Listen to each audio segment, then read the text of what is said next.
Thanks, Joe. I am in the kitchen with Chef Steve from Francesca's, and since we left you last, you've just been cooking away here. Yeah, so we're going to take off where we left off. So we have our seafood in there. We chopped up our green onion, added it, sautéed it, caramelized it down. We have our scallops, our shrimp, and our crawfish in here now. And you could use any seafood that you really like. I mean, it's whatever you prefer. So you could throw some crab in there. That's one of my favorites. If you like crab, you could throw crab in there. I almost did that, but we have enough to make nice and meaty. So then we take our cream sherry. I'm using a Taylor version, and there is a Bristol also, which is a little more expensive and has a little bit different taste. So what we did was we're gonna add about a quarter of a cup, and we're just going to cook it for a little bit and just caramelize it down a little bit. When it thickens up, you also burn off some of that alcohol so you don't have that alcohol taste. You don't want to ever just add the cream sherry right into the sauce. Okay. Because then it's not going to cook and you're going to have too strong of an alcohol flavor.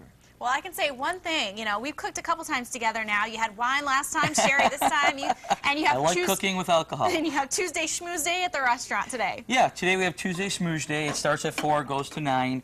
We have $5 appetizers and $10 entrees in the lounge. And we have all kinds of drink specials and things like that. And I also wanted to say that any Winging It dish that we do, we always run as a special. But now I want to actually tell our viewers that if they want to come in and they want to have lunch with us during lunch, if they mention the Winging It section, we'll give them a free appetizer. That's if awesome. they order what we're doing on the show. Awesome. Okay. How could they not? This looks so great today. Smell that smell of that cream sherry. It just really is a awesome. beautiful, beautiful smell. So this is the start of our sauce.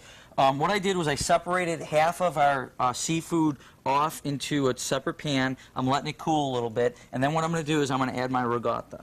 So we're going to take, it's about a cup of ricotta, and I'm going to add that in. That's going to be our mixture. Now, all the flavors, you really don't need to season the ricotta at all. It's the seafood is going to do it for you, and with the cream sherry from the sauce, and we added a little salt and pepper in with the seafood at the time. So this is our mixture for the inside of our pasta sheet that we're going to use. And it looks like you don't have to make the, pieces too small. You still have hearty bites there. You want textures, sure. So anyways, we have our filling. The cooler it is, the denser it's going to be, the easier it's going to be to form your manicotti. So let's go back to our sauce. We're going to let that sit for a minute. We have our sauce. It's reduced down. It's burned off the alcohol. It only takes a couple minutes, okay? And then now what we're going to do is we have heavy cream, okay? And I'm just going to add some of this. This is what's going to make it really good, right? Yeah. Oh, yeah. Okay? I'm just putting 2 8-ounce ladles in there, and I'm going to wisp it up.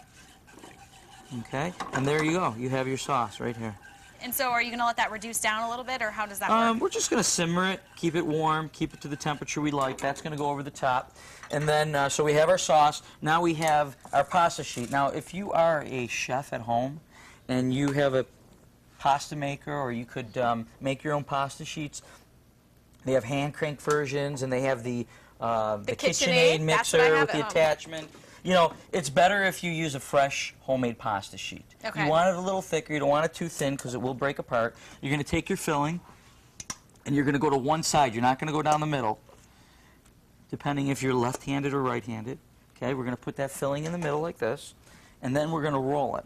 So this is going to be a big guy. Well, not really. We're going to pull it back, okay? Okay. You can leave it big if you like, okay?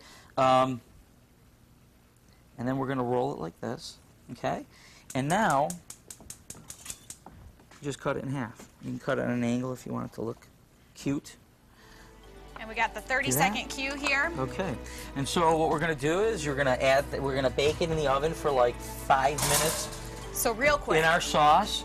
And then we're going to plate this right here. So the bake time is very short. Bake time is short. Awesome. Well, this looks awesome. I can't wait to give it a try. And we're going to send it off to break, but we'll be back with weather in just a bit.